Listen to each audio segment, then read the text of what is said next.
Bem, moçada, então boa noite a todos.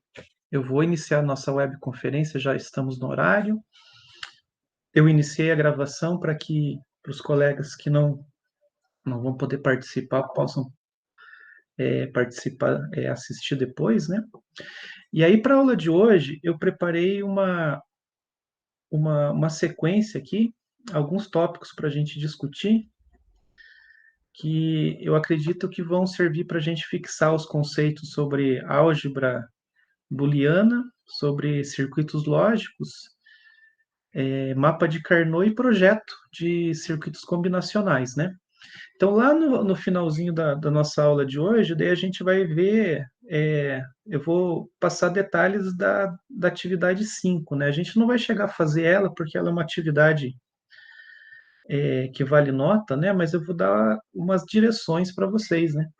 Para facilitar essa atividade, tá bom? Então, essa aí é a nossa agenda para hoje. Vocês fiquem à vontade para interagir, para perguntar, né, pelo chat ou pelo áudio também, tá bom? Então, vamos lá. Então, por que a gente está estudando esse assunto, né? O computador, ele é um circuito digital. Né? Os projetistas, como que eles definem a eletrônica? Como que a eletrônica deve funcionar? Em seu nível mais baixo, o computador trabalha lá com transistores e com fios, né? E a quantidade de transistores que existem lá no computador, a quantidade de componentes é enorme, né? A gente tem aí na faixa de bilhões de componentes atualmente. É impressionante se a gente pegar um processador, às vezes até a gente vê aquela foto de processador que ele tem aquele encapsulamento preto, né? Mas na verdade ele é menor que aquilo ainda, né? Uma área muito pequena lá e bilhões de componentes. Mas como que o projetista chega a construir um computador, né? Ele passa pelas frases de projeto, definição de como o hardware vai funcionar, né? Que é o circuito digital. Até o momento que a gente está trabalhando, né?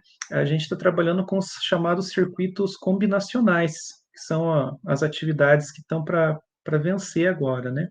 O que são os circuitos combinacionais? É um circuito digital que a saída dele ou as saídas dependem apenas das entradas, né? Então a gente pode ter várias entradas no nosso circuito e várias saídas, né? E como que é definido esse circuito digital, né? Lá nos anos de 1800, há muito tempo atrás, é, teve um pesquisador chamado George Boole, que ele criou a chamada álgebra de Boole, né? Que é a lógica que define toda a parte da lógica digital, né? Então, dentro da álgebra de Boole, o que a gente tem? A gente tem um comportamento um pouco diferente do que a gente está acostumado na matemática. Nós olhando para uma expressão como essa aqui que está, x recebe esses valores, a gente tem a predisposição que isso daqui é matemática e a gente já imagina que aqui a gente está fazendo uma soma, né? A gente está fazendo A mais alguma coisa, né? Quando a gente vê esse ponto, a gente imagina que é uma multiplicação, né? Mas não é o caso. A álgebra de Boole, ela redefine esses operadores. Esses operadores, eles têm um outro significado para nós agora, né? E esse outro significado, ele tem a ver mais com a lógica, né? Então a gente trabalha com essa lógica de zeros e de uns. Então vamos ver aqui o que lógica é essa, né? Que a gente tem uma expressão e é toda essa lógica é baseada nas operações básicas, né, na tabela verdade. Então, lá no na nossa expressão, a gente tem o ou, o e, né? Essas duas, eh, dois operadores lá na minha expressão. Esses operadores, eles seguem essa tabela verdade. Então, se em um determinado momento A vale zero e B vale zero, se eu fizer uma operação de ou lógico entre A e B, nós teremos zero, né? Se nós tivermos A igual a 1 e B igual a 1, nós teremos de saída x, né? Então, para resolver uma expressão aqui como essa, a gente precisa dessa tabela verdade, porque a tabela verdade vai dizer para nós como resolver essas operações, né? Então, tendo a expressão, é uma forma de estabelecer um circuito lógico. Então, aqui a gente tem um circuito que ele tem uma saída, que é a saída x, e ele tem aqui a saída dele depende dessas entradas, né? Então ele depende de A, B, C, D, B e A, né? E aqui eu tenho as relações entre as variáveis. Baseado nisso, eu tenho a minha saída. Então, se eu entrar com A, B, C, D, com valores, né? Por exemplo, 0, 1 e 0, eu consigo calcular qual que vai ser o resultado da expressão, né? Observando, é claro, aquelas questões de prioridade, né? Se tem parênteses, tem prioridade, né? E assim por diante, né? Isso é uma forma da gente representar o nosso circuito a partir dessa expressão lógica aqui, né? O circuito digital, aqui ele teria, na figura tem duas saídas, mas aqui a gente teria uma saída só, né? E aqui a gente teria, ao invés de 3 entradas para esse caso, nós teríamos 4 entradas, né? A, B, C e D. É a única forma de representar circuito? Não é a única forma. Na verdade, os engenheiros eletricistas e os projetistas, eles preferem as portas lógicas. Aqui nesse exemplo 2, a gente tem um circuito representado por meio de portas lógicas. Não é o mesmo circuito lá de cima, é um outro exemplo, né? Mas aqui o que a gente tem? A gente tem 5 entradas e uma saída, a saída X. Da mesma forma, se eu quiser saber o valor final do circuito, né, eu tenho que explorar as relações, né? Sempre quando a gente tem aqui uma porta E, uma porta U, uma porta XOR, e aqui essas portas E, quando a gente tem esse círculo na frente, quer dizer que é o E negado, né? O não E, né? Aqui é o not, né? Uma negação do valor, né? Então, se entra D aqui igual a zero, ele sai 1 para esse lado, né? Então, a ideia do circuito é justamente essa: o sinal elétrico vai passando, né? E vai sendo transformado. Vamos supor aqui que eu comece com todas as entradas iguais a zero, né? Eu vou ter 0 e 0, vai dar 0. Vou negar a saída, eu vou ter 1 aqui nesse momento, né? Desse lado eu vou ter 0, 1 ou 0, eu tenho 1, então 1 está chegando por aqui, né? Desse lado, D negado, vai ter o valor igual a 1. E igual a 0, 1 ou 0 é igual a 1, então eu vou ter 1 aqui e 1 aqui, e eu vou ter 1 na saída. Se eu mudar as entradas, eu vou ter um outro comportamento, né? O circuito vai produzir para mim uma outra saída. Então, esse é um exemplo de circuito, né? Utilizando as portas lógicas.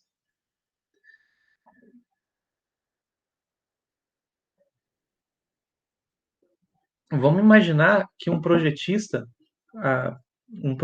de computadores, fosse criar um hardware para esse circuito aqui. O que ele precisaria fazer? Para cada uma dessas portas, ele teria no mínimo um transistor.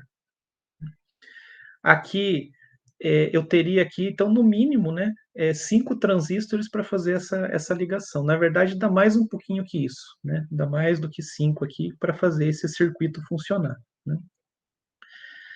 Então, nessas grandes indústrias de processadores, nessas grandes indústrias de hardware, o projetista ele vai fazer toda a especificação dele por meio de portas lógicas ou por meio de linguagem de descrição de hardware também, né?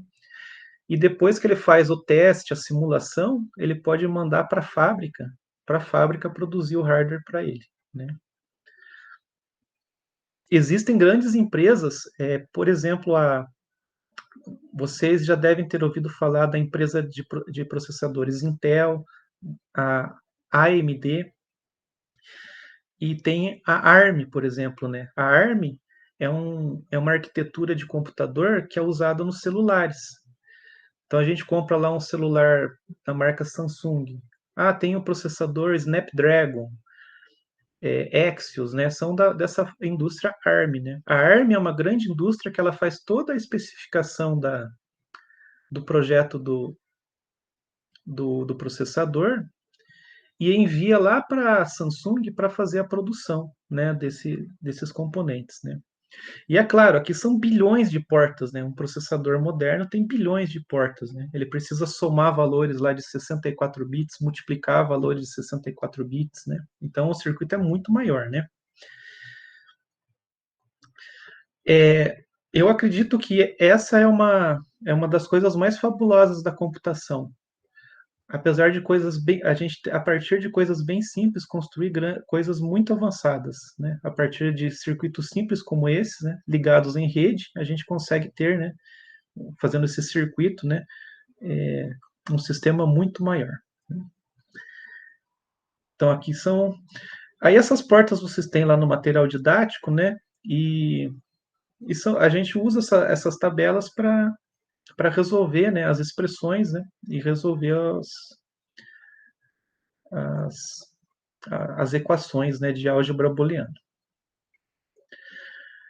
Assim, o que acontece de maneira prática é que sempre vai existir no início um problema. O projetista ele vai pensar: eu preciso fazer um somador, eu preciso fazer um comparador, eu preciso fazer um circuito que realize a multiplicação de valores, né? Então, a partir de um problema, como que a gente resolve, né? Aí eu preparei para vocês um exemplo que eu já coloquei lá no fórum também, mas é um circuito bem simples. Qual que é a ideia aqui? Para a gente ter ideia, lá no livro a gente tem alguns assuntos. Tem álgebra de Boole, a gente tem lógica digital, a gente tem a parte de simplificação com o mapa de Carnot, né? E o final lá para fazer o projeto, né? Então, qual que é a ideia desse exemplo que a gente vai ver agora? A gente vai juntar todas essas peças. Vamos criar um projeto bem simples, mas é que vai permitir que a gente comece do início até o final, né? Como que vai ser esse projeto aqui? É um projeto que a gente vai chamar ele de circuito maioria com 3 entradas. Ele é um projeto que ele vai funcionar de que forma? Imagine que tem um candidato que está se apresentando lá num show de talentos e a gente tem 3 jurados. E os jurados, eles vão dar nota. Eles vão dar nota 0, vão dar nota 1. Se o jurado der nota 1, se 2 ou mais jurados derem a nota 1, aquele candidato é aceito para a próxima fase, certo? Então é um circuito de maioria. Ele vai responder 1 quando a maioria dos, dos, dos julgadores, dos juízes, marcar lá no seu botãozinho o valor 1. O circuito deve ter 3 entradas e deve retornar 1 quando a maioria das entradas tiver a maioria das entradas iguais a 1, certo? Então, se o candidato A votar 1, o B votar 0 e o C votar 0, desculpem, se o juiz A votar 1, o juiz B votar 0 e o C votar 0, o candidato não é aceito para a próxima fase, né? E assim por diante. Então, como é que a gente faz? Então, a gente tem um problema, a gente quer resolver e criar um hardware para ele. Primeira coisa que a gente tem que pensar, a gente vai estabelecer como que o circuito vai funcionar por meio da tabela verdade. Se o meu hardware tem 3 entradas, eu vou precisar de 2 elevado a 3 de 8 linhas na minha tabela verdade, tá certo? É sempre potência de 2. Vamos supor que eu quisesse mudar. Professor, eu vou mudar depois lá o meu projeto. Eu quero que tenha 4 juízes. Beleza, você pode refazer o circuito. De que forma? Você vai ter uma tabela 2 elevado à quarta com 16 linhas, certo? O nosso exemplo, ele tem uma saída só. A saída não tem relação nenhuma com a quantidade de entradas da minha tabela, né? Vamos supor que não é esse caso, mas que o nosso circuito precisasse de mais 2 entradas, 2 saídas. Além da saída S, eu tivesse mais 2 saídas. Não ia mudar também a quantidade de linhas da tabela verdade. A quantidade de linhas da tabela verdade depende apenas da quantidade de entradas. Beleza, então vamos tocar o barco lá. Então aqui vamos montar a nossa tabela verdade. Ó, ela já tem uma, duas, três, quatro, cinco, seis, sete, oito linhas. Como que a gente monta a tabela verdade? A tabela verdade, a gente tem que colocar todas as combinações possíveis. A gente pode montar de várias formas, mas eu gosto de montar assim, ó. Se eu tenho 8 linhas, eu vou colocar o seguinte, ó. Eu vou fazer assim, ó. Vou colocar 4 zeros e vou colocar 4 uns. Beleza? Nessa primeira coluna. Depois, eu vou pegando, dividindo por 2. Eu vou colocar 2 zeros e 2 uns. 2 zeros e 2 uns. E aqui no final, 0 e 1 alternado.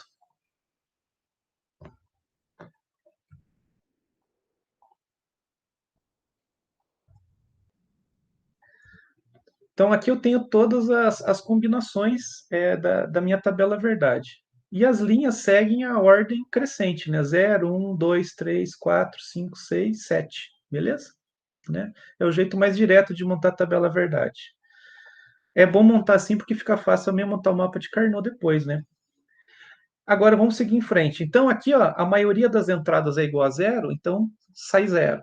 A maioria das entradas é igual a zero, sai zero.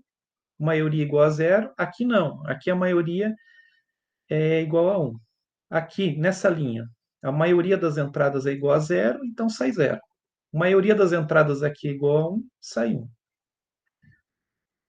Aqui é 1 e aqui todo mundo, todos os juízes gostaram do candidato. Então ele aceita para a próxima etapa. Beleza? Aí aqui o que acontece, né? A partir desse momento, eu posso já levantar os termos para cada uma das linhas. Então vamos ver o que acontece. Cada linha que tem a saída igual a 1, ela gera um termo na minha expressão lógica. Eu posso fazer o levantamento aqui dos termos da expressão lógica. Como que eu faço isso? Essa linha que tem aqui o 0, 1 e 1, posso estabelecer da seguinte forma, né? Vou colocar aqui deixa eu adicionar uma coluna à direita. A gente pode colocar aqui os termos. Ó. Vou chamar aqui os termos. Com as linhas que têm a saída igual a zero, eu não preciso me preocupar. Né? Eu vou começar a me preocupar aqui com as linhas que têm com as saídas igual a 1. Então, aqui, ó, esse termo aqui é o A negado, BC. Eu vou representar aqui na nossa aula o A negado com A com esse tracinho do lado aqui, tá, moçada? O ideal é fazer aquele A com o tracinho em cima que a gente desenha, né, para dizer que é o A negado. Aí vocês podem perguntar, professor, por que essa linha gerou esse termo? Bom, o termo ele tem que ter todas as variáveis de entrada. Só que como que ele vai lá para o termo? A variável A, eu tenho que pegar o valor dela aqui. Ó. Se ela está com o valor igual a zero, ela vai para o termo como A negado. Se o B está com o valor igual a 1 aqui nessa linha, ele vai na sua forma normal. E o C vai aqui na sua forma normal também, igual a 1. Tá bom? Então aqui a gente chama assim, ó, O termo foi na sua forma complementar, que é o A negado, e aqui o B e o C foi na sua forma normal, né? Se vocês quiserem aqui também colocar o pontinho para dizer aqui, ó, então esse termo é o NOT A, E, B e C. Seguindo em frente, ó, vamos ver a próxima linha que tem o valor igual a 1, né? Aqui a gente vai ter o A, porque o A está na sua vale 1, então ele vai na forma normal. Agora o B não, o B está na forma, vai no zero, então ele vai na forma complementar e o C. Aqui eu tenho A, B e NOT C. E aqui eu tenho A, B, C. Esses são os termos que a gente obtém aqui para essa expressão, né? Esses termos a gente chama de termos SDP, que é a soma dos produtos, né? Então, para a gente gerar a nossa expressão final, vamos colocar uma linha abaixo. A expressão vai ser o seguinte. Eu tenho, então, uma saída que ela depende de A, de B e de C. E ela é a soma dos produtos, né? Então, aí a gente está fazendo uma analogia aí com a álgebra tradicional chamando de soma, porque na verdade aqui é um ou, né? Os livros chamam de soma, mas é um ou. Eu vou fazer aqui um ou com todas essas expressões aqui. Deixa eu ver aqui se eu não vou perder meu termo aqui. Mas, deixa eu ver, já foi o segundo, agora vai o terceiro.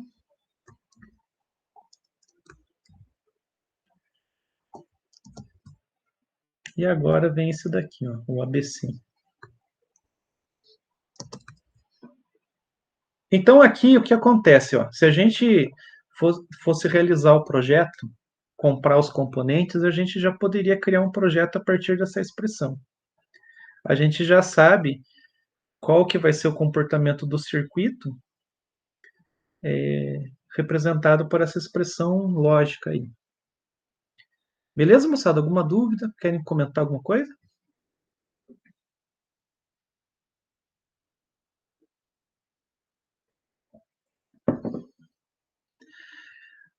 Então, assim, tendo a expressão, o projetista ele não vai mandar para a fábrica diretamente, ou melhor, ele não vai projetar diretamente esse circuito, porque o que ele vai buscar agora? Ele vai buscar simplificação. Será que não existe uma forma dessa expressão mais simples? Por que ele busca essa forma mais simples? O projetista busca essa forma mais simples para economizar recurso, economizar energia também. Se eu tenho uma expressão mais simples, o hardware vai precisar de menos componentes, menos transistores, menos fios, e assim a gente vai conseguir colocar mais componente na mesma área e gastar menos energia, né? Então a gente sempre busca fazer essa simplificação. Quando se fala de simplificação, a gente tem três estratégias principais. A primeira é vocês usarem aqui aquelas regras, aqueles teoremas da lógica tradicional. Por meio daqueles teoremas, vocês conseguem fazer eliminações, substituições, né? Uma segunda técnica que a gente pode usar, que a gente vai usar hoje, é o chamado mapa de Carnot. O mapa de Carnot é uma técnica que a gente chama uma técnica visual. A gente vai buscando regiões próximas para fazer a simplificação. E uma terceira forma é a forma tabular. Quando a gente tem muitas entradas, aí o mapa de Carnot ele não fica tão interessante. O mapa de Carnot ele vai bem até 4 entradas, mais que isso fica um pouquinho complicado de usar a técnica de mapa de Carnot. Aí para nossa disciplina, o mapa de Carnot já é mais que suficiente para a gente entender como que funciona, né? Então vamos ver lá. Como que a gente monta o mapa de Carnot? Aqui eu tenho um mapa já montado, e aqui tem umas coisas importantes para a gente ver. A gente estabelece, a gente coloca as variáveis da nossa expressão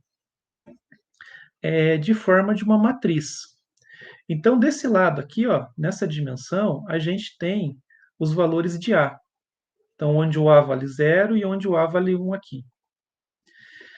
E aqui em cima, a gente tem os valores de B combinado com C. Então, todas as combinações, ó, de B combinado com C. Na hora de montar o mapa, a gente tem um pulo do gato aqui. A gente não pode esquecer que a gente tem que chegar aqui no 0, 1, e ao invés de ir para o 10, que seria o 2, a gente primeiro vai para o 3 e depois vai para o 2. Por quê? Porque a técnica de mapa de Carnot, ela estabelece que a distância em bits de uma coluna para outra tem que ser igual a 1. Né? Então, vamos pegar como exemplo aqui. Essa coluna, a distância dessa coluna para essa outra aqui é de 1 bit. Quem está mudando de valor é só esse primeiro bit aqui. Ó. Vou pegar mais um exemplo. Essa coluna, a diferença dela em relação a essa última é o segundo bit aqui que mudou de valor. Então, as regiões têm que ter uma distância de 1 bit só. Se eu fizesse na ordem aqui, ó, é fácil de observar que a gente teria mais de 1 bit de diferença, porque ia trocar, né? Ia ficar 1, 0 aqui e 1 e 1 lá. Né? Então, a gente teria uma diferença maior. Então, a gente estabeleceu A, B e C. Agora, o que a gente faz? Para o mapa de Carnot, a gente usa só as saídas. Então, eu vou pegar as saídas, ó, 0, 0, 0, 1, e 0, 1, 1 e 1, e vou colocar lá no mapa. Né? As entradas são as dimensões, aqui são as referências que a gente tem na matriz. Né? Aí eu tenho que lembrar aqui ó, de ir preenchendo na ordem. Ó, 0, 0, aí eu vou para 1, depois eu vou para 0. Então vamos lá, vamos colocar aqui 0, 0, 0, 0, daí eu vou para o 0 aqui, e aqui 1. Ó, eu vou seguindo, então, 0, 1, 2 e 3, beleza? Esse aqui eu acho que é uma dificuldade que a gente tem, às vezes, de perceber, né, aqui na hora de montar esse mapa. E a outra lá, vamos ver como é que ela tá. É 0, 1, 1 e 1. Então, vamos lá, 0, 1, opa, 0, 1, 1 e 1. Beleza. Montamos aqui o mapa de Carnot. Agora que a gente vai fazer a simplificação. Aí a simplificação, ela é uma técnica gráfica que a gente vai tentar buscar a melhor possibilidade possível de simplificação. Num mapa como esse aqui, a melhor situação, ela seria que todos os valores fossem iguais a 1. Aí eu teria uma oitava, todos os valores iguais a 1. Só que isso dificilmente vai acontecer no nosso circuito, né? Porque isso seria equivalente a um circuito que sempre responde 1, independente da entrada. Então, na prática, ele não tem muita serventia. Aqui a gente tem 8 casas, né? Então a gente procura primeiro uma oitava. Oitava não tem 8 valores próximos iguais a 1. Se a gente não tem oitava, a gente busca uma quarta. Uma quarta não, uma quadra. Né? 4 valores iguais a 1. A gente não tem também 4 valores iguais a 1. Aí, por fim, a nossa última solução é buscar pares. Aí, pares a gente tem. Né? Então, como que a gente pega os pares?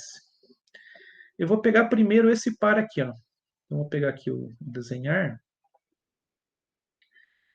Vou pegar esse par aqui que está nessa coluna. Aqui eu consigo montar um parzinho. Ó. Beleza? Quando eu consigo montar um parzinho como esse, eu já sei o seguinte, ó, que uma variável vai cair do termo.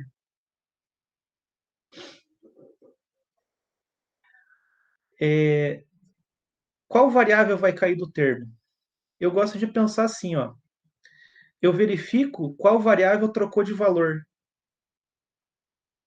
Qual variável que A cai trocou? fora. A cai fora. É isso aí. A trocou de valor. Então, ó, A já era. Beleza? Eu acho que o jeito assim mais simples de lembrar, né? Aqui em cima, aí eu fiquei com B e C.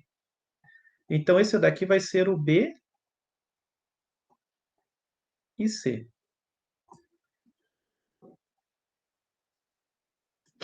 Agora perceba o seguinte aqui, ó, moçada, que o B e o C eles foram na forma normal, ó. Eu não coloquei o negado aqui, nenhum dos dois. Porque ele vale 1 lá em cima. Beleza? Como ele vale 1, ele vai na sua forma normal esse termo. Vamos seguir em frente. Agora eu vou pegar outra cor. Vamos pegar agora esse outro parzinho aqui. Aqui um detalhezinho, ó. A técnica de mapa de Carnot, ela estabelece que eu posso usar mais de uma vez uma posição. Não tem problema eu usar 2 vezes esse cara aqui, ó. Tá certo? Aí, usando a nossa ideia, quem que foi a variável que mudou de valor?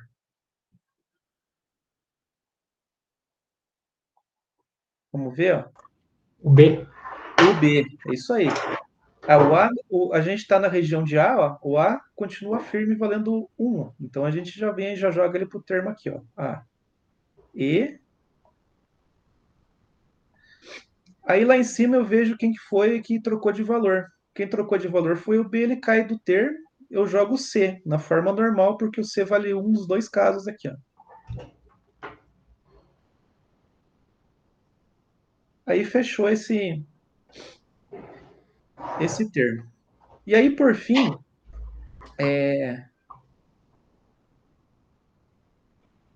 eu vou pegar esse parzinho aqui. Vamos ver esse parzinho, o que vai gerar para nós aí. C cai fora. C cai fora. É isso aí, ó. Tô na região de A, ó. A vale 1, então A vai na forma normal aqui. AC, né? E aí lá em cima a gente fica com o B, né? O B é o cara que manteve o valor aqui, ó. É, AB. AB. É isso aí, ó. Então vamos ver, moçada, no que a gente melhorou nessa expressão, ó. A nossa expressão original ela tinha 4 termos. Agora a gente vai ter uma expressão que tem 3 termos só. E, além disso, a gente diminuiu a quantidade de ligações, né, de fios de entradas, né? Porque a gente tem agora termos que têm 2 variáveis só, né? E aí, a expressão final, né, vai ser, então, eu vou pegar aqui S de A, B e C,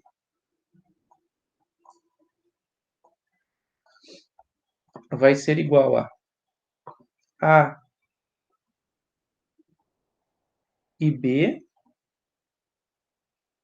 ou A e C, ou B e C. Esse aí vai ser a nossa expressão, né? Então tá aqui a expressão.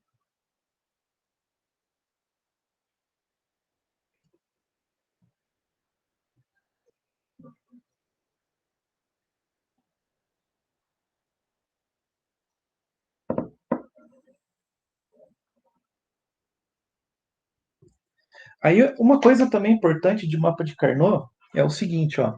Deixa eu pegar aqui um papelzinho. Ó, o mapa de Carnot, a gente olha para ele assim, ó, e a gente pode imaginar que as extremidades elas se ligam também, tá? Então imagine o mapa de Carnot, que eu posso fazer simplificações assim também, ó, juntar as duas extremidades aqui, ó. Não é o nosso caso aqui, né?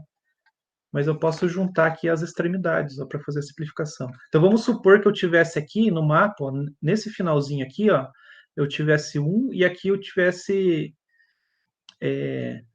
um 1 aqui e um desse lado, e tudo zerado.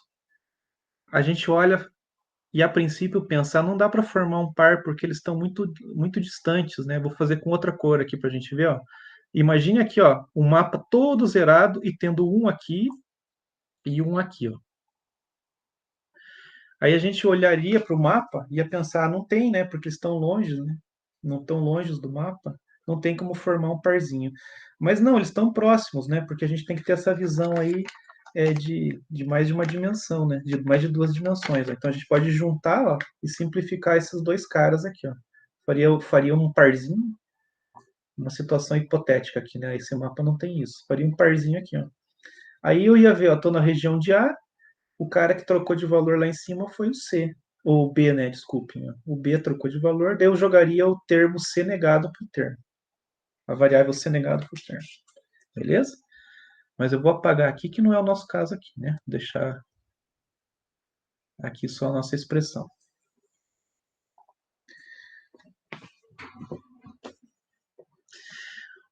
Vamos ver mais uns exemplos aqui de mapa de Carnot. Bom, a gente pode também fazer o seguinte agora. A gente pode montar lá no RADS esse circuito, né? Então vamos montar no RADS. Ele vai ficar assim, ó. Aqui foi o material que eu coloquei lá no site, né? A resolução. Deixa eu ver se eu tenho aqui o circuito pronto no RAD. Senão a gente monta já. Eu acho que eu capturei uma telinha. Não capturei. Ou está mais lá para baixo. Vou voltar aqui. Então vamos lá para o RADS.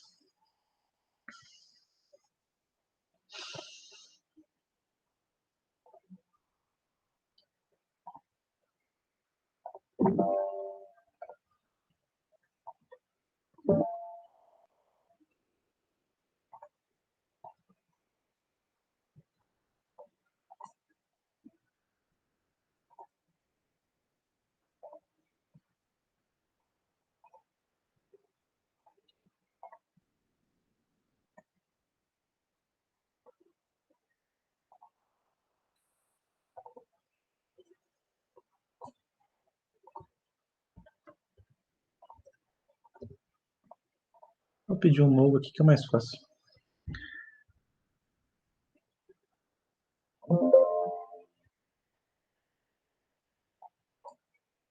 Beleza. Então vamos lá. Então o nosso circuito ele tem as três entradas A, B e C, né? Então menu wide,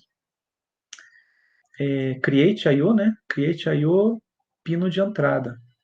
Então eu vou ter as entradas A, B e C. Vou dar nomes aqui para ela.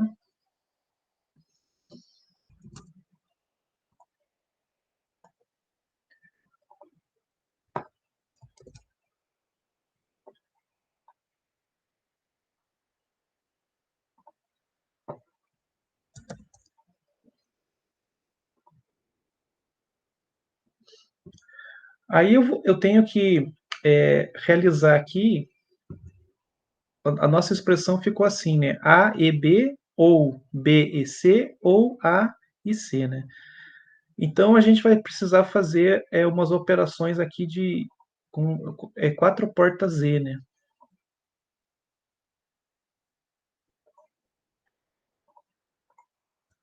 Então a primeira aqui a gente pode fazer o seguinte, A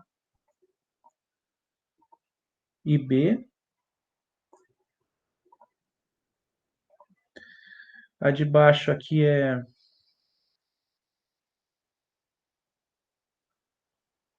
vamos fazer B e C. Aí aqui o RADS tem um detalhe, é o seguinte, a gente vem no fio, ó, a gente não pode, não é interessante pegar e puxar o fio direto do vermelhinho e jogar lá para lá, né? É melhor a gente fazer o seguinte, a gente pegar e criar uma emenda no fio aqui, ó, que é mais ou menos o que a gente faz em casa lá. Eu quero emendar o fio, eu uso lá fita isolante e faço uma emenda, ó, que é o ADD Segment. Eu venho aqui e coloco aqui essa opção. Então aqui eu tenho B e C, e aqui embaixo é o A e C agora, né, que está faltando. Vou adicionar um segmento, o C e falta o A.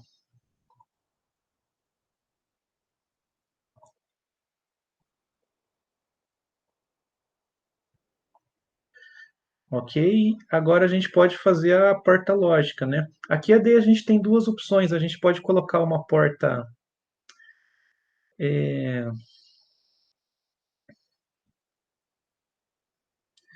uma porta ou de 3 entradas, ou a gente pode colocar 3 portas ou de 2 entradas também, né? Eu vou seguir com essa aqui para a apresentação ficar mais fácil. Vários alunos eles têm problema quando eles usam uma porta aqui como essa, né? Porque o que acontece? A gente puxa lá o vermelhinho, aqui no meu caso, deixa eu só apagar essa porta aqui. Deixa eu pegar aqui uma Create Gates OR de 4 posições aqui, por exemplo. Tem alunos que relatam que eles não conseguem realizar as ligações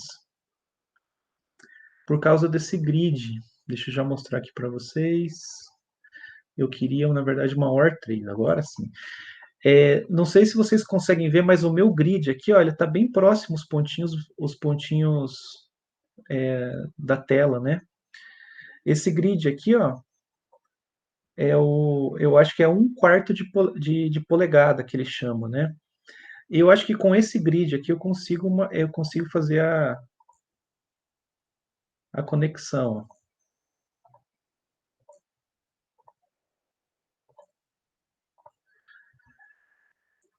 Agora, se vocês forem usar aí na casa de vocês essa porta com 3 entradas ou uma com 4 entradas, tem que lembrar sempre de vir aqui no menu View, né, e selecionar o grid, o Magnetic Grid, e estabelecer aqui uma distância menor entre os pontinhos, né, do grid. Aí vocês vão conseguir fazer a ligação. Ou ainda colocar N position. Aí o N position ele tenta, a gente consegue ligar qualquer ponto vermelho a qualquer outro ponto vermelho. Mas eu não acho interessante. Eu acho interessante trabalhar com uma dessas opções aqui, ó. Bom, e aí por fim a gente vai colocar aqui um LED, né? Vou colocar o LED aqui de saída.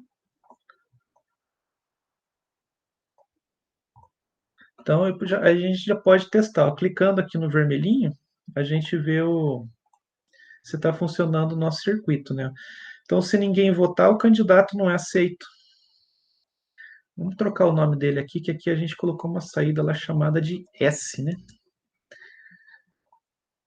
Aqui. Agora, se pelo menos 2 votarem, o candidato lá é aceito. Né?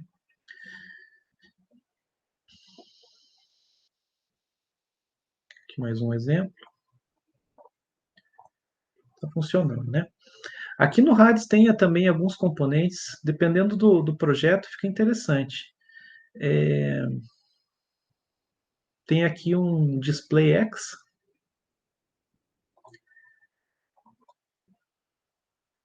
Eu vou pegar aqui e adicionar um segmento. Vou colocar aqui.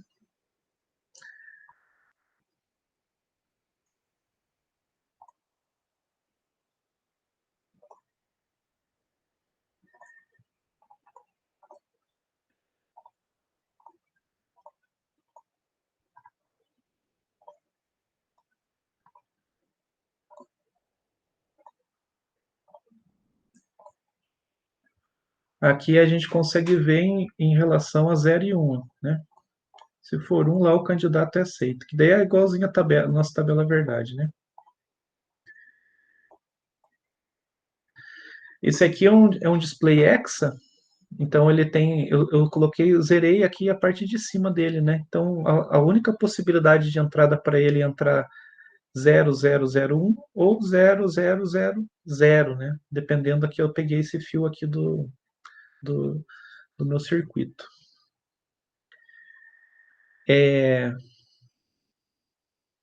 Esse display ele fica interessante também se vocês quiserem usar no comparador, né? No comparador vocês podem setar lá os bits, né? E ter o resultado. Aí, vou salvar meu circuito, Save As, vou salvar ele aqui como maioria. Não põe extensão nenhuma, ele salva lá para mim o meu hardware.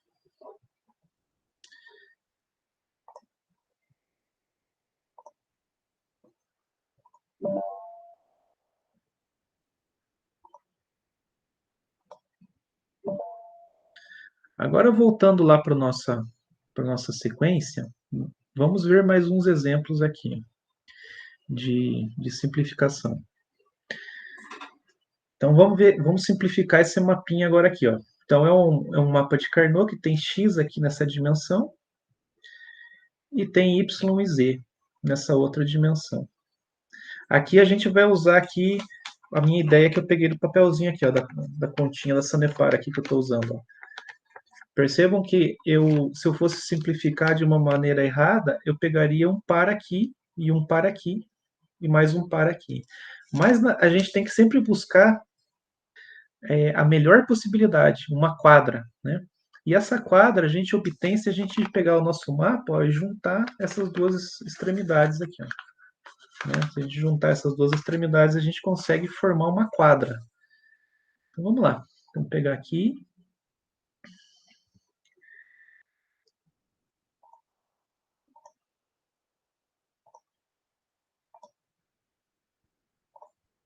Vou pegar essa quadra. Essa desse lado e essa desse lado. Então eu formei essa quadra. Ó. Aí, usando aquela ideia que eu passei para vocês, eu vejo aqui de cara já que x trocou de valor. Então, x já era no termo. Vamos ver quem ficou lá em cima. Quem ficou lá em cima foi o z na forma complementar. O y trocou de valor. Ó. Então, ó, o z aqui, ó, ele vale 0 aqui e o z vale 0 aqui. Então, esse parzinho aqui, essa quadra, desculpem, vai ser o z negado.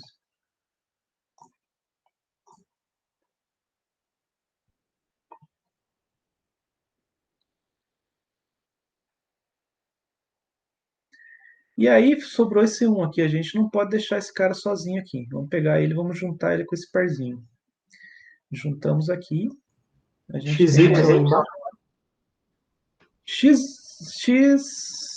X aqui embaixo. É isso aí. X e lá em cima Y. Y. É isso aí. XY. Aí fechou aqui. XY.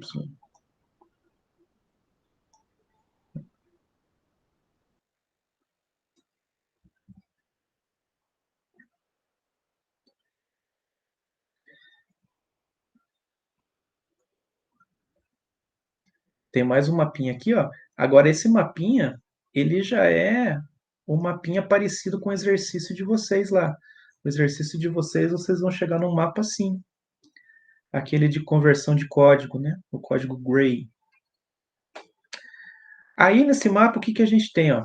Tem aqui GH e IJ lá em cima. Busco uma sextupla. Sextupla não temos. Aí eu busco oitava. Aí oitava temos. Eu tenho essa oitava aqui, ó. E eu tenho mais uma oitava aqui em cima também. Vou pegar com uma outra cor. Essa preta, na cor preta, ela GH eu não preciso me preocupar. Ó. Eu passei por todas as regiões de GH. Ó. Não preciso me preocupar aqui com essas duas variáveis. Então eu vou olhar lá em cima em que região eu estou e quem trocou de valor. Quem trocou de valor foi a variável i. E eu fico então só com o j. Beleza? E essa vermelhinha, vamos ver. Não preciso me preocupar com i e j. Por quê? Passei por todas as regiões de ij. Então, ij caem do termo.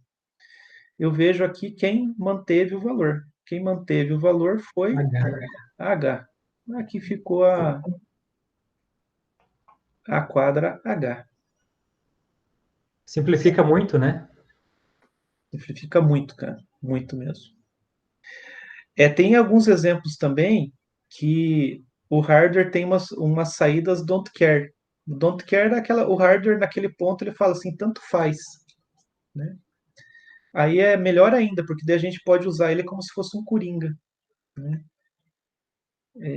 Na nossa simplificação. Né? Que, inclusive, o próximo exemplo a gente tem lá os don't care. A gente vai perceber isso, como é que a gente usa o don't care. Então, vamos lá. Para o próximo.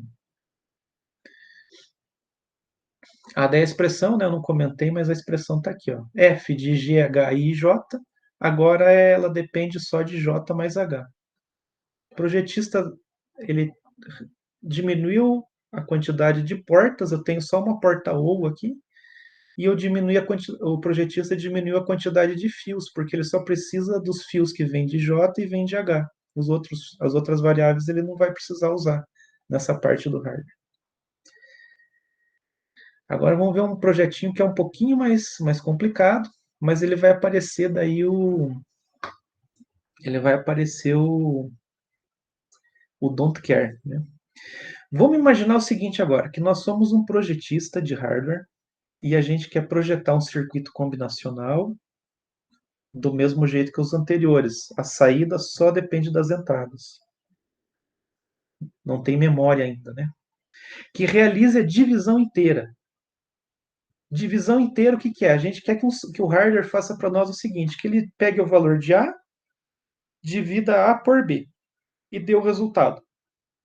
Então, se eu pegar 2 dividido por 1, o meu hardware tem que dar 1. Tem que dar 2, né? Se eu pegar 2 dividido por 2, tem que dar 1 de resultado. E se eu pegar, por exemplo, 3 dividido por 2, o meu hardware tem que dar o valor igual a 1, porque é a divisão inteira. Eu não estou preocupado com a parte fracionária. Beleza? Não preciso da parte fracionária. Então, ó, eu vou pegar duas palavras binárias, A e B, sendo que cada palavra tem 2 bits de tamanho. Para ficar simples, né, o nosso projeto. A saída do circuito é uma palavra binária de 2 bits.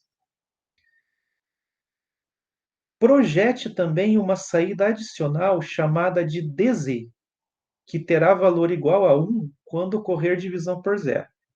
Então, se o nosso hardware receber algo do tipo assim, ó, 0,1 dividido por 0,0, a gente sabe que lá o computador não faz divisão por zero. Então, o que vai acontecer? O resultado vai ser a variável dz igual a 1 apenas. E não importa o valor que deu o circuito, porque se deu divisão por zero, aquele valor lá não quer dizer nada, tá bom? Vamos ver um exemplo.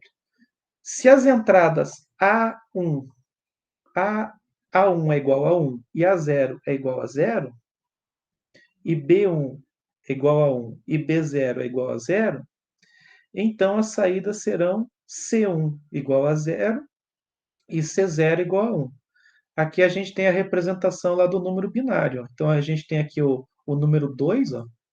1 e 0 é o número 2, dividido por 2 também, 1 e 0. A saída vai ser 0,1, que é o valor 1, que é o resultado da divisão de 2 por 2.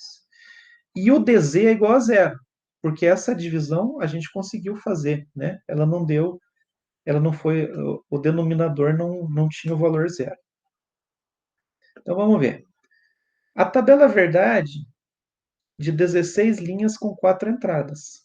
A1, A0, B1 e B0, e as 3 saídas relacionadas. O resultado da divisão aqui, e aqui o DZ. Aí a gente vai fazer a simplificação e o circuito lá no RADS. Então vamos lá. Primeira coisa, vamos montar nossa tabela verdade. Como que vai ser a nossa tabela verdade?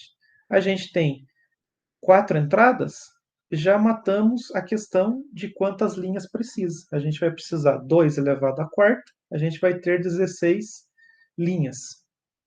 E o problema diz que a gente tem 3 saídas. O resultado que está expresso aqui por C1 e C0, e o DZ quando tem divisão por zero. Montamos a nossa tabela verdade. De que forma a gente monta? Eu gosto de usar aquele esquema que eu falei para vocês lá. Se tem 16 linhas, eu vou colocar 8 valores iguais a zero aqui, e depois 8 valores iguais a 1. 8 divididos por 2 é 4, 4 valores iguais a zero, 4 valores iguais a 1, 4 valores iguais a zero, 4 iguais a 1. 4 divididos por 2 é 2, né? Então aqui dá 0, 0, 1 e 1, 0, 0, 1 e 1 e assim por diante. E por fim lá, alternando entre 0 e 1. 0, 1, 0, 1, 0, 1 e assim por diante. Agora, como é que a gente sabe as saídas? Aí a gente vai fazer a continha mesmo de divisão e tomando cuidado para aquelas linhas onde a gente tem a divisão por zero, aqui é o denominador, né? Eu tenho que colocar 1 aqui no DZ. Quando dá divisão por zero, ó, aqui aparece o cara, aparece o don't care. Não importa a saída, porque é divisão por zero, beleza? Então eu vou marcar um x aqui. 0 divididos por 1 dá 0, e não é divisão por zero. 0 divididos por 2 dá 0, e não é divisão por zero. Né? Aqui é 0 divididos por 3, eu tenho 0, e não é divisão por zero. Agora aqui eu tenho uma divisão por zero de novo, ela vai acontecer 4 vezes aqui, né, no nosso mapa. 1 dividido por 1 dá 1.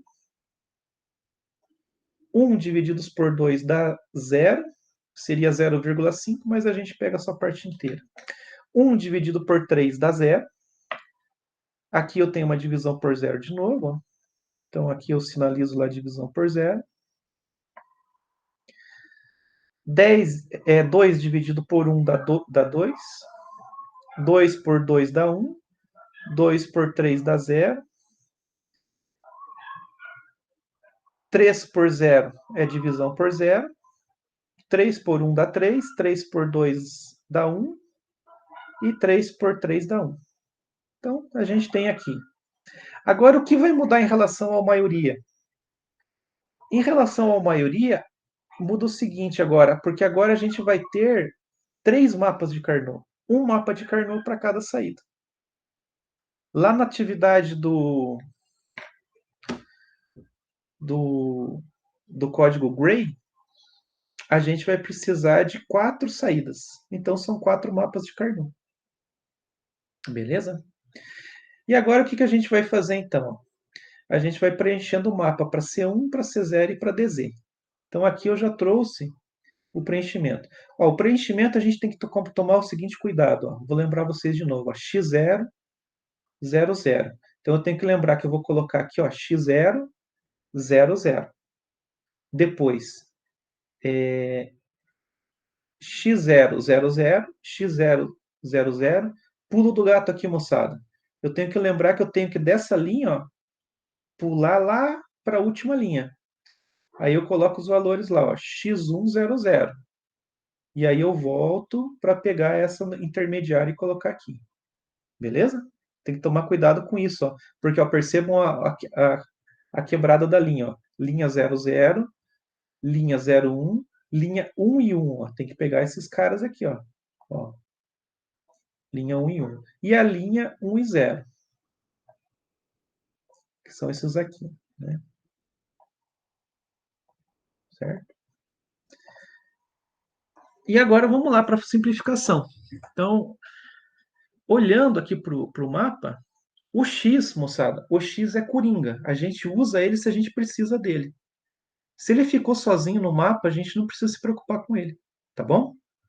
Então eu olho aqui para o mapa e procuro uma quadra. Não tem uma quadra. Desculpe, procuro uma oitava. Não tenho uma oitava, mas eu tenho uma quadra aqui, ó. Eu vou pegar esses dois uns, vou pegar com os don't care do lado aqui, para formar uma quadra.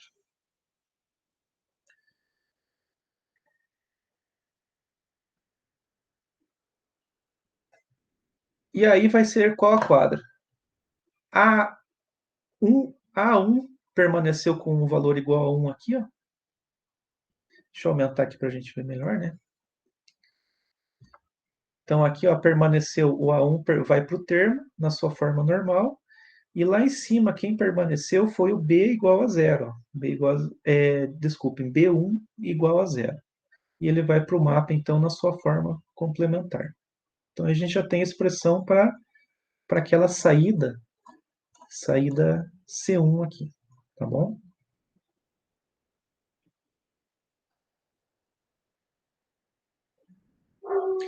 Agora vamos para a próxima expressão. Então, a próxima expressão, Deixa eu voltar aqui, deixa eu ressaltar. Então, moçada, eu falei, mas vou falar de novo.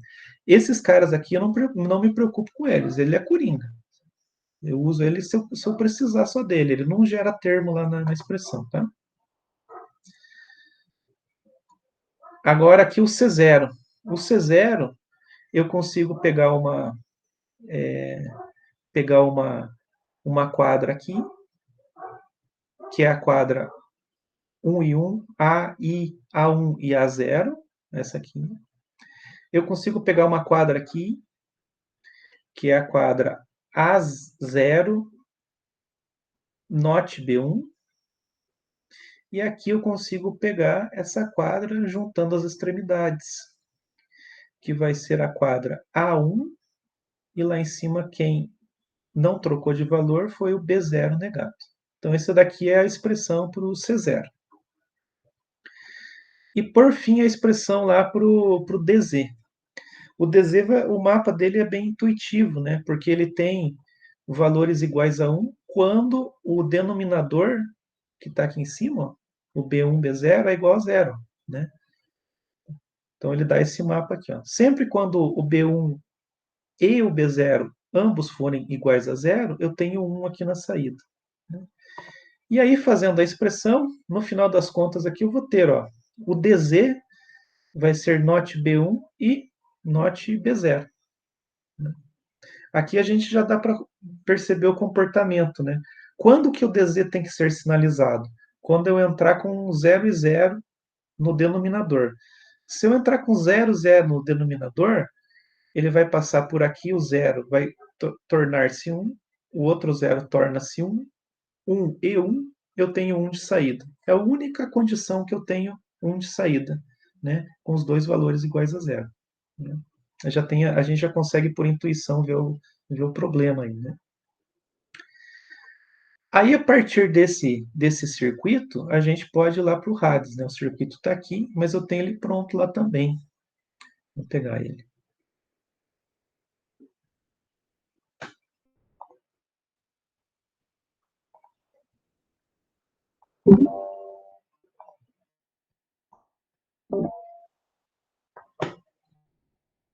Vou abrir ele aqui. Esse aqui, deixa eu ver, salvar, pegar um novo.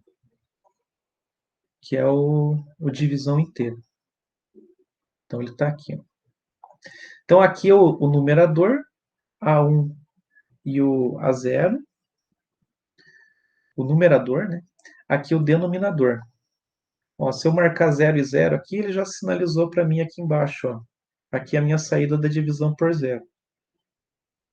Então, como que eu cheguei aqui nesse termo? Ó? Eu peguei o B1 e o B0, passei pela negação, é exatamente o termo, né? E a partir da negação, ó, eu joguei para uma porta I. Liguei com a porta I aqui. Para qualquer outra situação, aí eu não tenho divisão por 0, né? Só para aquele caso ali que os dois são iguais a 0. Agora aqui uma divisão para a gente testar. Vou dividir o valor 3 pelo valor 3. Então, dá 0 e 1 aqui, ó. Aqui a gente pode usar aquela mesma técnica lá para ver o resultado numérico, né? Então, vamos colocar aqui o I/O, o XDisplay. Então, essa é a parte menos significativa do número.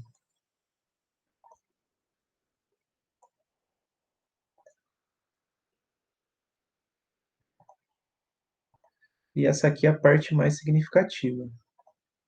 É uma palavra, um valor de 2 bits. Eu só vou colocar aqui uma entrada para jogar 0, senão não funciona o...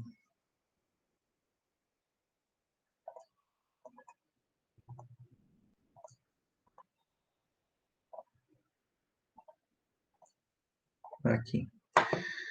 Agora eu vou dividir, então, 0 por 1 dá 0. 2 por 2 dá 1.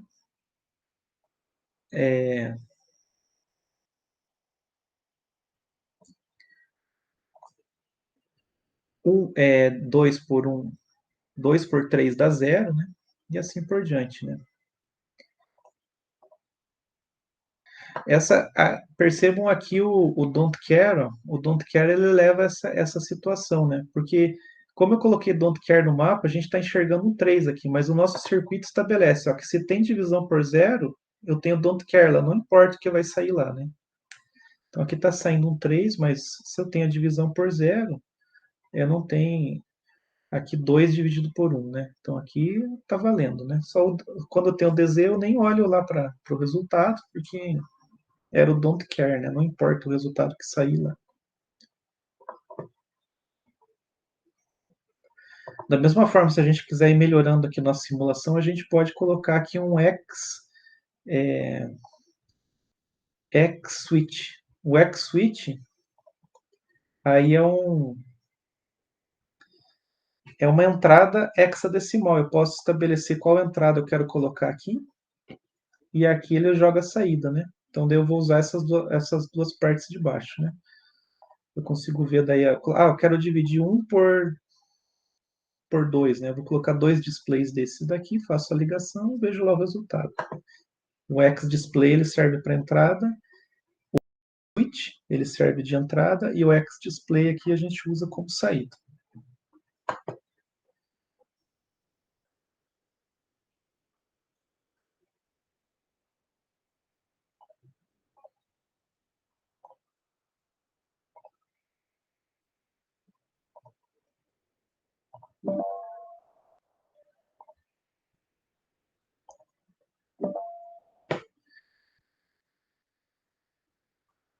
Agora vamos então aqui ver como que vocês podem fazer lá a atividade 5, né? Alguns já fizeram, outros estão fazendo ainda, né? Mas aí como é que vai funcionar? Lá nessa conversão de binário para gray, eu passo para vocês já a tabelinha pronta. A tabela pronta, ela é basicamente a tabela verdade, só tomando cuidado que lá eu acho que na tabela pronta, o valor de saída eu acho que ele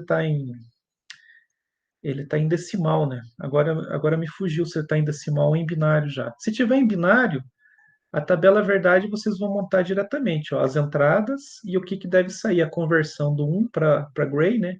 O número 2 aqui, nesse ponto. O número 2, ele vai sair o que no código gray? Ó, ele vira um 3, né?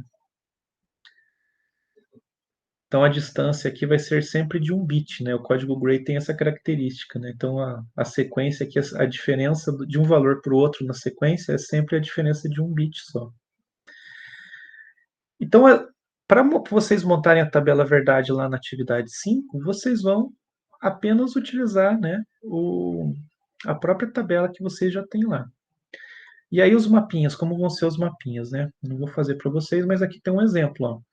Esse é o primeiro mapa já, que é para essa primeira coluna, a coluna S3, que a gente vai ter, ó,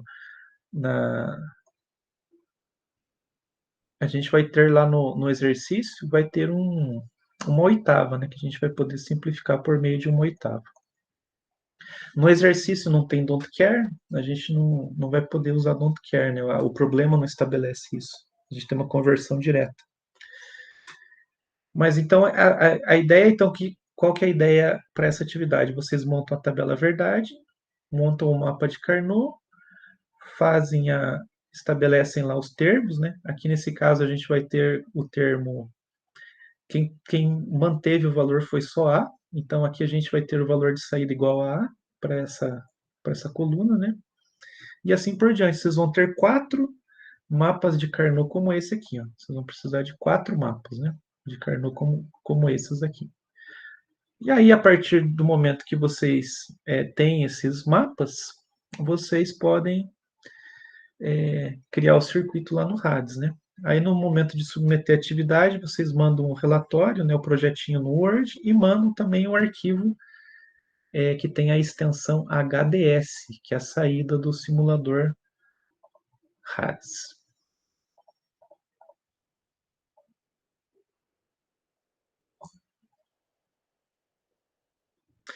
Moçada, assim a agenda que eu preparei para vocês hoje é essa. Aí eu estou à disposição aí para dúvidas, perguntas. Fiquem à vontade. Pode falar, Heitor. Professor, aqueles códigos Gray, a gente vai ter que montar os mapas de Carnot no Word lá para enviar para vocês e mais o simulador. Isso, isso. Ah, tá, ok. A atividade, ela tem os componentes, a tabela verdade, o mapa de Carnot e o circuito no RADS, né? E aí confiram bem lá o que a atividade pede, né? Mas antes de enviar, mas é um projeto bem similar com o que a gente viu hoje ali para o maioria ou para o circuito divisor, né? Inclusive na oferta a última oferta dessa disciplina, o exercício essa atividade era esse circuito de divisão inteira, né? O circuito que faz a divisão. Para vocês hoje é o código Gray, mudou um pouquinho, né?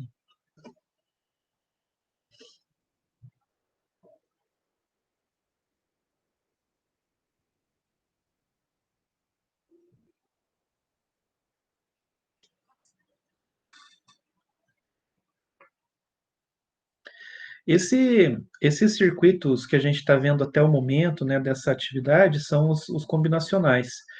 Aí os próximos na sequência são circuitos que têm memória. Eles são chamados de circuitos sequenciais.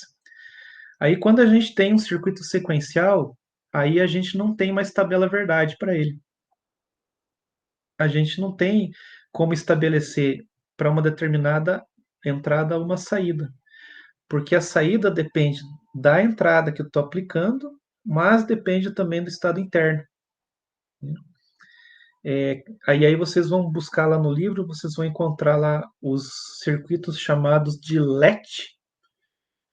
LET, uma tradução para o português literal, seria uma trinca. Assim como a janela, a gente tem esse fecho, né?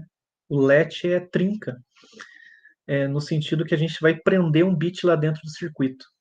Então, o LET lá, que ele tem aquelas portas realimentadas, ele consegue armazenar o valor igual a 1 ou 0.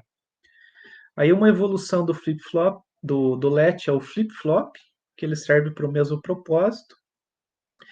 E aí, por meio desse tipo de circuito, a gente consegue armazenar valores, tanto o valor 0 como o valor 1, né?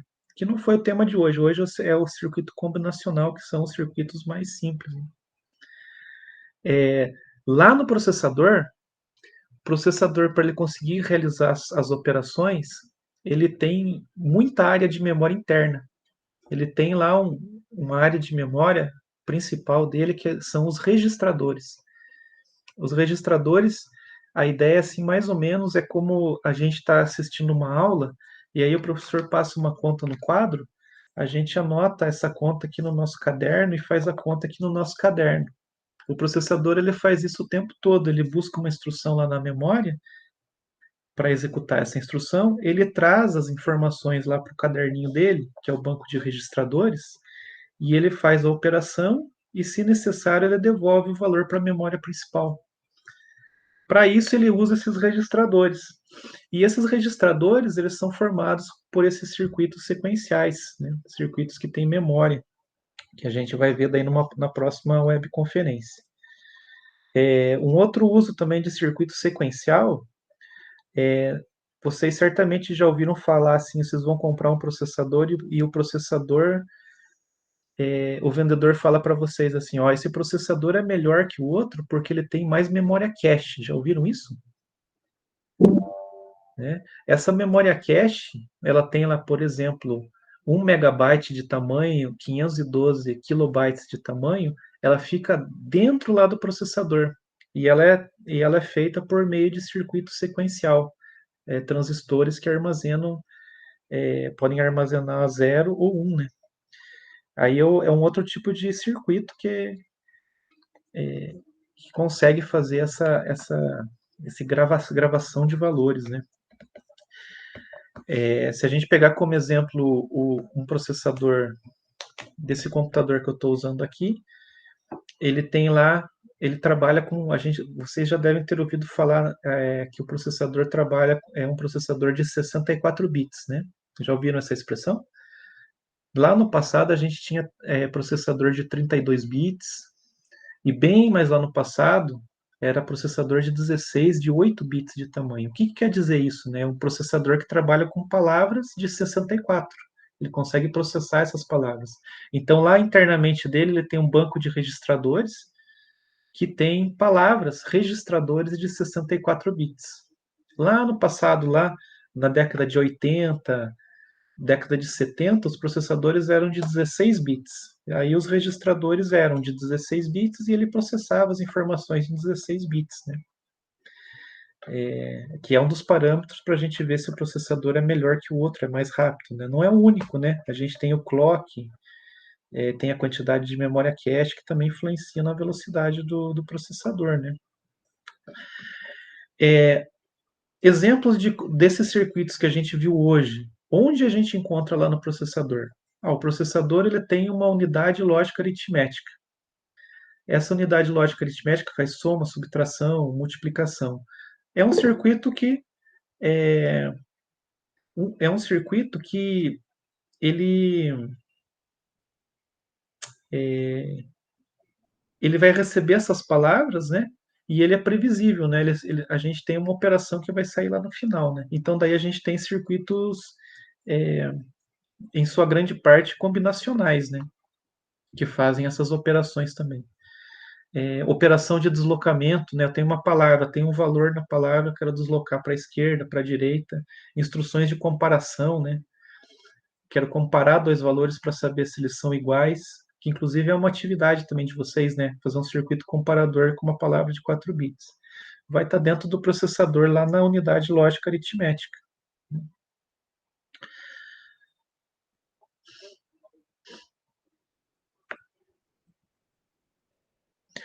Geralmente, Juarez, você perguntou da memória cache. A cache, ela tem duas questões. Como ela fica internamente ao processador, e esse tipo de circuito ele gasta bem mais energia e gera mais calor que a memória principal do computador, a gente não tem valores muito elevados.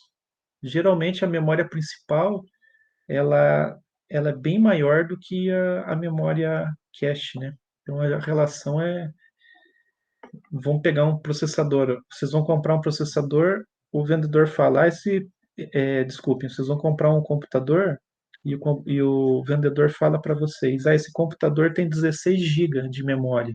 Que memória é essa, né? Essa memória é a memória que está lá na placa-mãe, que são os pentes de memória. Mas esse computador, ele vai ter lá, por exemplo, 8 megabytes de memória, que é uma fração muito menor, vai ter 8 megabytes de memória cache, que é uma fração muito menor de memória que a memória principal. Essa memória que eu comentei no exemplo, um computador que tem 16 GB de memória, é a chamada memória principal. Aí a tecnologia é outra. Aí a gente não é usado o transistor para armazenar a informação. Aí é usado um outro componente eletrônico que é o capacitor. O capacitor tem uma característica de armazenar cargas elétricas por um tempo. E aí, se eu carrego esse capacitor, ele armazena 1. Se ele está não muito carregado, ele armazena o 0, né? Então, a gente consegue colocar muito mais memória por área, né? Então, sempre tem essa relação, né? De área que eu posso colocar memória, consumo de energia. Só para vocês terem uma ideia, na memória interna do processador, se a gente precisa armazenar 1 bit, a gente precisa de 6 transistores. Para armazenar 1 bit na memória principal, a gente precisa de um transistor e de um capacitor. Então, a relação de área de densidade é mais ou menos de 6 para 1. Então, em termos de memória principal lá, eu consigo colocar no mesmo espaço físico 6 vezes mais memória do que no processador, que trabalha com 6 transistores para armazenar 1 bit só. É uma diferença grande, né? Por isso que sempre a memória principal vai ser maior do que a memória cache, né?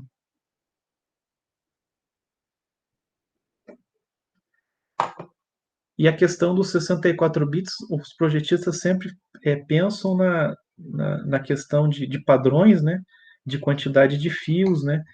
E tudo vai estabelecer lá na, onde a gente conecta os pentes de memória no sistema, né, tem um padrão, uma quantidade de fios, né, e a partir disso eles vão casando as situações, né, quanto que o processador pode trazer de cada vez da memória, quantos canais de comunicação ele vai ter, né, o arquiteto, o projetista vai pensando nessas questões e achando um custo-benefício bom no projeto, né.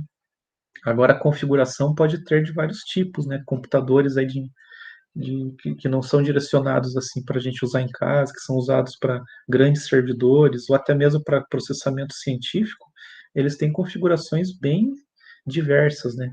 Muita memória, né? Então é comum você ter um servidor hoje, por exemplo, com 360 GB de memória, 380 GB de memória, né? Que é muito, a gente não, para nós assim no usuário doméstico, a gente vai ter 8, 16 GB, a placa-mãe nem suporta mais que isso. O máximo, às vezes, é 32 ou 16, né? Dependendo da tecnologia, né? Então, sempre tem as questões de custo, espaço físico, consumo de energia, né? Que vai definindo esses parâmetros aí.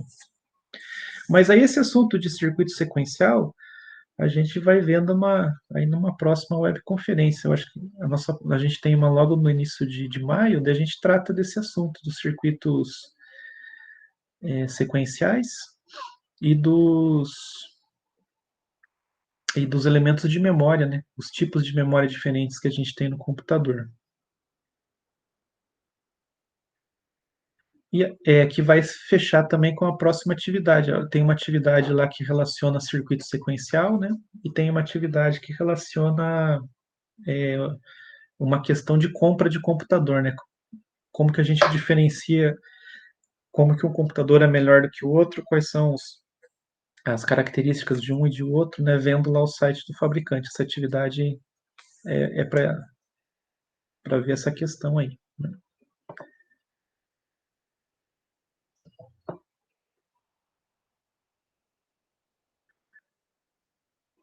Moçada, mais alguma questão? Mais alguma coisa que queiram comentar em relação aí ao assunto, em relação à disciplina?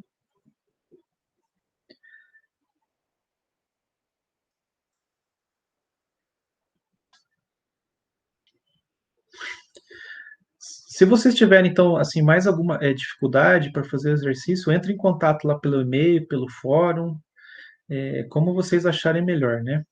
Tanto faz.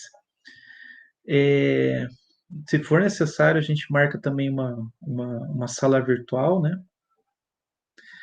E a gente vai conversando aí. Não fiquem com dúvidas, tá?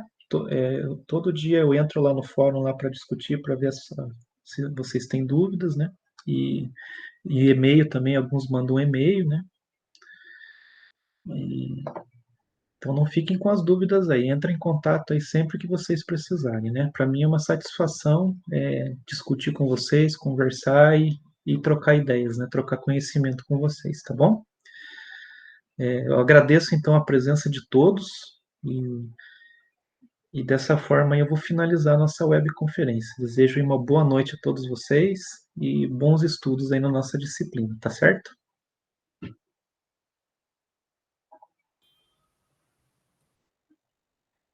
Um abraço, Evelyn. Renalto, também boa noite. Thalita, boa noite.